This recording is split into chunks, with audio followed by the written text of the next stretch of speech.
John Bolton, the national security advisor, tweeting this, though.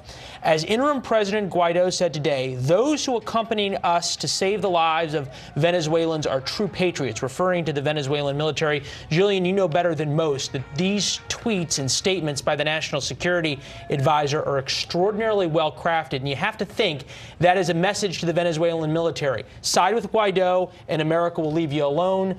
Don't side with Guaido and side with Maduro. Perhaps you're on your own. You know, other interesting reporting from Fox News sources that some senior Trump administration national security officials are actually on the ground on the Colombian border with Venezuela as some of this goes down in real time. To have senior eyes on the ground, it's a reflection of how deeply committed to this issue, deeply interested in this issue President Trump has been over the last few weeks. He certainly has been. He gave that speech on President's Day in Miami to the Venezuelan dissidents, if you will, people who had come over and escaped. And he's now tweeting about this today. We also saw John Bolton in the very beginning of this talk about how the safety not only of U.S. diplomats, but of Guaido himself was the responsibility of the Venezuelan military, and the U.S. would hold people responsible. So Bolton had told me on Friday that the president raises Venezuela with him multiple times a day. They're having multiple discussions every day. That's highly unusual for a national security issue like this. Well, it shows you how much they care about it. And then you extrapolate this out. We were talking earlier, we're going to try to get those live pictures of these clashes back as well. But it's not just Venezuela. There's a humanitarian crisis in Venezuela. It's tragic. People have lost 30 and 40 pounds because of a lack of food. There's a lack of medicine, and people are dying in the streets. That's happening all over the world. The geopolitical implications here in terms of Russia and Cuba, who both have big-time investments and big-time support for Maduro there, and being able to kick them out of Venezuela and out of the Western Hemisphere has serious implications as well. And for President Trump, there is a clear domestic political message here, which is, as he faces off against a democratic socialist in 2020, this is a real-time, real-world example of socialism sort of destroying a country from the inside out. It's a message that he has decided to fully embrace. Yeah, we've heard that from him both in his speeches and on the stump as well, talking about socialism and whether he compares it to Venezuela or some of the democratic socialists. He doesn't really make a distinction in that important point domestically, politically. In terms of what's happening on the ground in Venezuela. Man, you hear this bullshit they be talking every day, man. It's like these motherfuckers is just like professional liars, you know what I'm saying? It's wow. Listen. Hi everybody, my name is Mike. This is my YouTube page, Mox News. Thanks very much for tuning in. I hope you're finding something of value here. I truly do. Okay, so I just wanted to say real quick that this crap where they keep saying, oh, here's real evidence of what a socialism does to a country is just a load of shit. Number one, when you see, number one is, you know, every day we hear about the Russians interfering in the U.S. elections. Well, are you trying to tell me that this isn't the U.S. interfering in a Venezuelan election? Because it looks pretty clear to me that that's exactly what's going on. So I don't want to hear from the left or the right how the Russians are doing shit in other people's elections, because that's what we do. And you're full of shit. And this whole thing in Venezuela is a CIA operation. That big old concert that they're showing, the big thing on the border, this is all CIA funded, okay? The whole go down it's clear. I mean, this is what we do. This is what we did in the Ukraine. It just ripped that country apart. The Russians had to capture Crimea in order for it to not keep it from spreading there. This crap that they call, oh, so this is what socialism does to a country. No, this is what the CIA does to a country when you give them the green light. This is why South American and Central American countries are just horrific, because of the fucking drug war, the bullshit drug war. That's why all of South America is just a nightmare, because you've created a market, a market where the prices are just jacked through the roof. Why? For flowers. You created a market for flowers where the prices are just jacked through the roof. Why? Because they're illegal flowers. Okay, this is beyond ridiculous, and it's all CIA controlled bullshit. And funded bullshit, and you hear him say, oh, the White House is having meetings every day on this. Well, they wouldn't be having meetings every day if there wasn't some kind of operation going on to say, how's the operation happening today? How's the operation happening today? They're not like, oh, is that guy still in power? No. They're like, what's going on? What's the plan? What's happening next? That's what the meetings in the White House are about every day. Because this is all being orchestrated by the CIA and the White House, okay? So it's not the Russians that are the evil power in the world that are screwing with everybody's elections. Okay, so the other thing I want to say is, they say, oh, this is a shining example of what socialism does to a rich country. No, this is what sanctions do to a rich country. This is what sanctions do, okay? And Venezuela's been being hit with sanctions since September 11th. Why? Because Hugo Chavez immediately started questioning the official story of September 11th, and Hugo Chavez became an enemy of the people, and we started putting sanctions on them and what they could do with their oil and who they could sell their whatever to, their gold to, and it devastates the country. This is what's happening in Iran. Children can't get... This is what happened in Iraq. Children can't get medicine. People can't get food. And it's not because of the evil person that's in power in that country. It's because the evil people that are in power in our country that keep medicine and food from children. And then bullshit actors like Marco Rubio go down to the border of Venezuela and say, oh, they won't let us bring medicine and food to the people. No, you've been keeping medicine and food from the people for years, if not over a decade. Okay? And the media, they're there to inform us about this. This is their job, is to say, oh, well, this is what economic sanctions will do to a rich country. This is why economic sanctions were, again, over and over again, called an act of war by Ron Paul, is because this is what economic sanctions do to a country, when, especially if you give the CIA a bunch of money and say, go screw that country up, it's going to be fucked. Especially on top of the economic sanctions.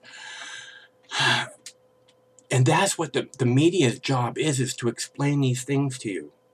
So I guess it's really lucky that we have Mox News. And the other thing is, Mox News survives solely on donations. I'm out here every single day. I haven't got a single donation for 3 days. I've been publishing stuff like crazy. Yesterday, I published a video that got 35,000 views, 40,000 views in 24 hours. Not a single donation. You'd think somebody say, hey, good job, buddy. Here's a little something. Let me get kicked down for lunch. No one has for the last 3 days. And I work and work and work and work. It doesn't matter. I'm out here. And now I'm out here informing you about other stuff against this brainwashing propaganda shit that's spewed from the mouth of the MSM.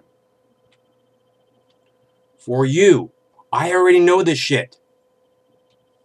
Okay? I'm trying to do right by you. I'm asking you, please, to do right by me so that I can continue to do right by you. It's easy to make a donation at moxnews.com, or there are clickable links below this video in the text body of the video.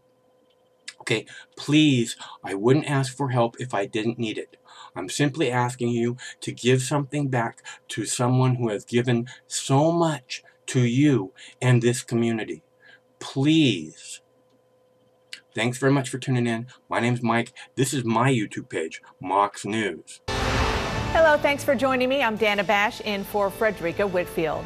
We begin this hour with breaking news out of Venezuela, where there's been an outbreak of violent protests along the border with Colombia as Venezuelans demand aid be allowed to their country. CNN was there when one demonstrator showed the wounds he claims he received from police gunfire. Meanwhile, thousands also come out demonstrating. You see there those pictures in the capital, Caracas, to show their support for President Nicolas Maduro.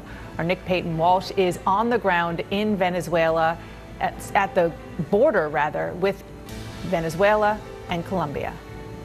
The scene here is quite remarkable because these Venezuelan riot police, who for most of this morning stood with their riot shields straight up in front of them, show frankly of opposition to the opposition of Venezuela, whose protests are on this bridge.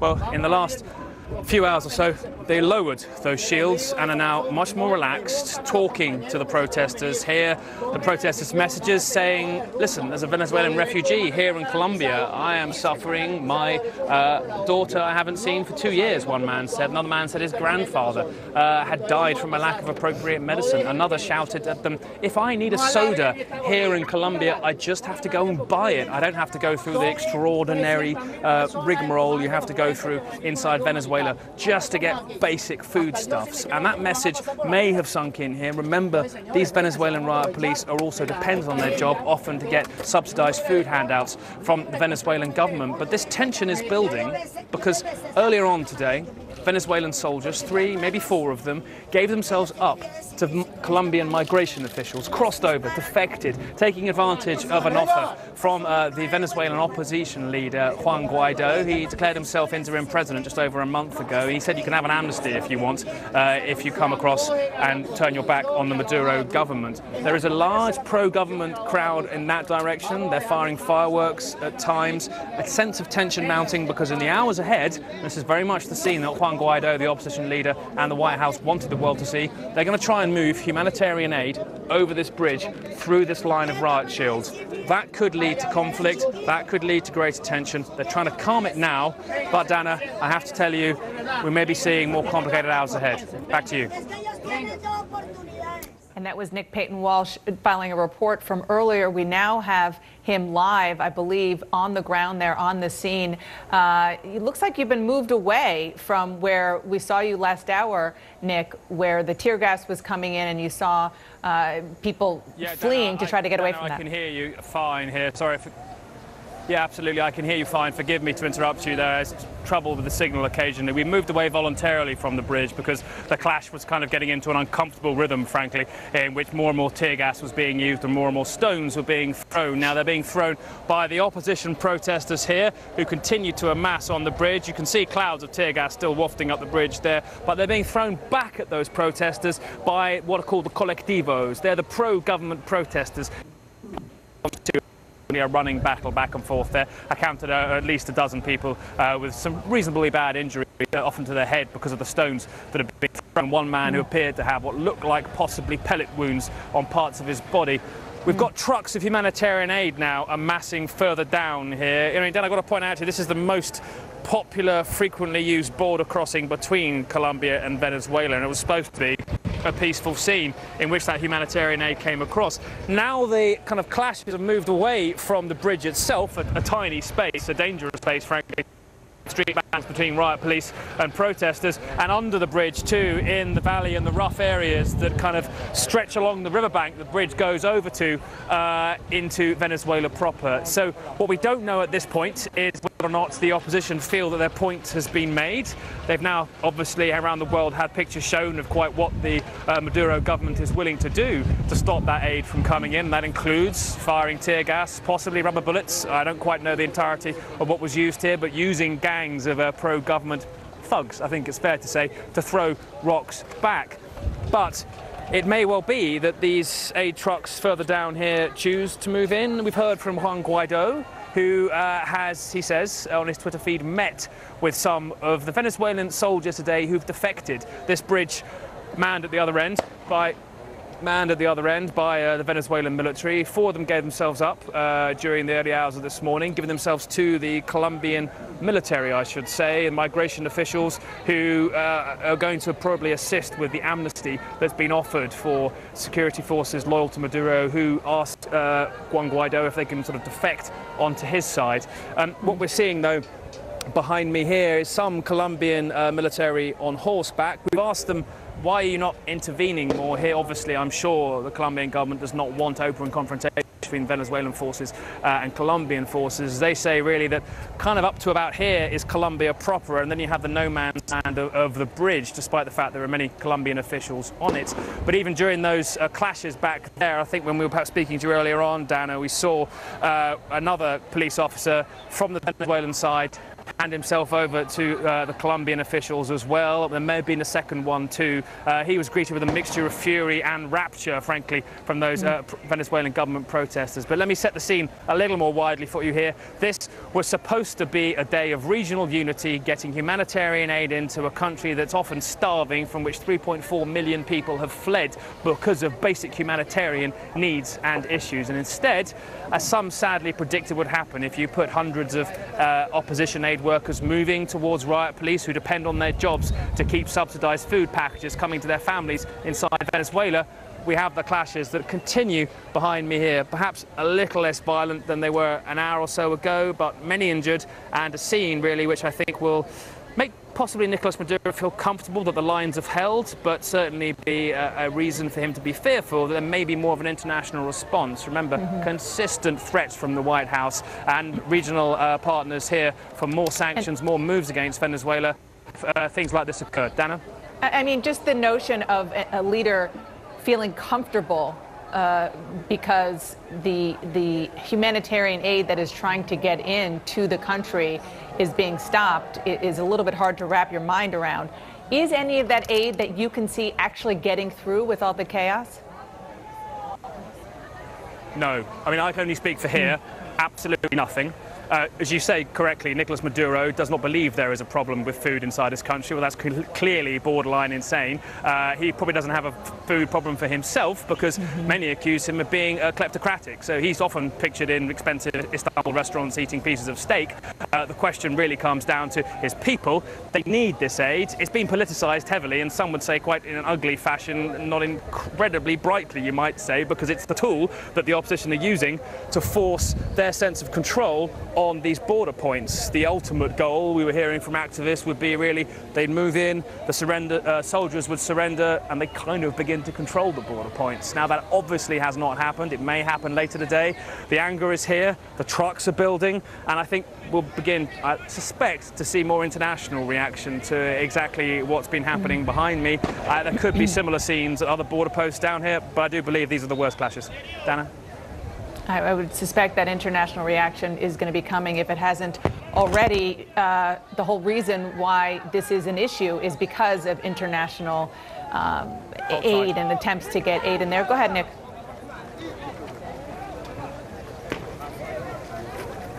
I'm still hearing you. Okay.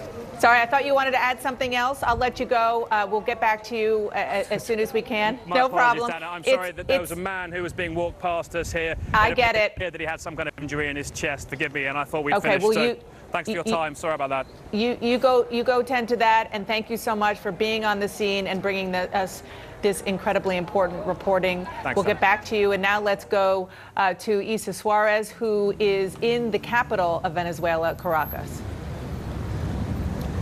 And Dana, the people are starting to disperse, but I can tell you everyone's looking so closely at their mobile phone to get a sense of what is happening on the board, and some people even asking to share for us to share our mobile phone so they can see what is happening not just where Nick is, but also in Ureña on the Venezuelan side of the border, and closely monitoring what is happening on the Brazil-Venezuelan side. So although there's a sense of calm, people are extremely nervous, extremely tense. When I ask them what happens if the aid doesn't come through today, the sense is they're giving me, well, it doesn't come through today, it will come in tomorrow and the next day. And Dana, I've been on both sides of the border. I've been for weeks on the Colombia side, on that bridge in Tienditas, and I have heard and spoken to people on both sides, and it's really interesting to get a sense of just the reality here. It's $6 the minimum base salary in this country, and that doesn't give you anything, absolutely anything, not even a block of cheese. So the call really is for the international community to keep pressing, to keep pushing Maduro to bow out and to move out the way. So far, he's digging his heels. There was a counter-protest by him calling on his supporters to go to the streets and to say, hands off Venezuela, go home Yankees, as it seems to be the hashtag that his supporters are putting out there. But so far, the people here are keeping calm in Caracas. They're really hoping that not just the international community, but specifically, Dana, President Trump continues to apply the pressure whichever way it can, specifically with sanctions, with people going as far to suggest military boots on the ground. Dana. Issa Suarez, who has been there, as you said, for quite some time, reporting on the devastating situation for the Venezuelan people. Appreciate that. And Venezuela will be one of the hot topics. Man, you hear this bullshit they be talking every day, man. It's like these motherfuckers is just like professional liars, you know what I'm saying? It's wow. Listen, Bin Laden didn't blow up the projects. It was you, nigga. Tell the truth, nigga. Bush knocked down the towers. Tell the truth, nigga. Bush knocked down the towers. Tell the truth, nigga. Bin Laden didn't blow up the projects. It was you, nigga. Tell the truth, nigga. Bush knocked down the towers. Tell the truth, nigga. Bush knocked down the towers. I pledge no allegiance, nigga, fuck the president's speeches. I'm baptized by America and covered in leeches. The dirty water that bleaches your soul and your facial features, drowning you in propaganda that they spit through the speakers. And if you speak about the evil that the government does, the Patriot Act to track you to the type of your blood. They try to frame you and say you was trying to sell drugs and throw a federal indictment on niggas to show you love. This shit is run by fake Christians, fake politicians. Look at their mansions and look at the conditions you live in. All they talk about is terrorism on television. They tell you to listen, but they don't really tell you their mission. They funded Al-Qaeda and now they blame the Muslim religion. Even though Bin Laden was a CIA tactician, they gave him billions of dollars and they funded his purpose. Fahrenheit 9/11, that's just scratching the surface. Bin Laden didn't blow up the projects. It was you, nigga. Tell the truth, nigga. Bush knocked down the towers. Tell the truth, nigga. Bush knocked down the towers. Tell the truth, nigga. Bin Laden didn't blow up the projects. It was you, nigga. Tell the truth, nigga. Bush knocked down the towers. Tell the truth, nigga. Bush knocked down the towers. They say the rebels in Iraq still fight for Saddam, but that's bullshit. I'll show you why it's totally wrong. Cause if another country invaded the hood tonight, it'd be warfare through Harlem and Washington Heights. I wouldn't be fighting for Bush or white America's dream. I'd be fighting for my people's survival and self-esteem. I wouldn't fight for racist churches from the South, my nigga. I'd be fighting to keep the occupation out, my nigga. You ever clock someone who talk shit or look at you wrong? Imagine if they shot at you and was raping your moms. And of course Saddam Hussein had chemical weapons. We sold them that shit after Ronald Reagan's election. Mercenary contractors fighting a new era. Corporate military banking off the war on terror. They controlling the ghetto with the fear of attack, trying to distract the fact that they engineering the crack. So I'm strapped like Lee Malvo, holding a sniper rifle. These bullets will touch your kids, and I don't mean like Michael. Your body be sent to the morgue, stripped down and recycled. I fire on house niggas that support you and like you, cause innocent people get murdered in the struggle daily, and poor people never get shit and struggle daily. This ain't no alien conspiracy theory, this shit is real, written on a dollar underneath the Masonic seal. I don't rap with dead presidents, I'd rather see the president dead. It's never been said, but I set precedents. Bin Laden didn't blow up the projects. It was you, nigga. Tell the truth, nigga. Bush knocked down the towers. Tell the truth, nigga. Bush knocked down the towers. Tell the truth, nigga. Bin Laden didn't blow up the projects. It was you, nigga. Tell the truth, nigga.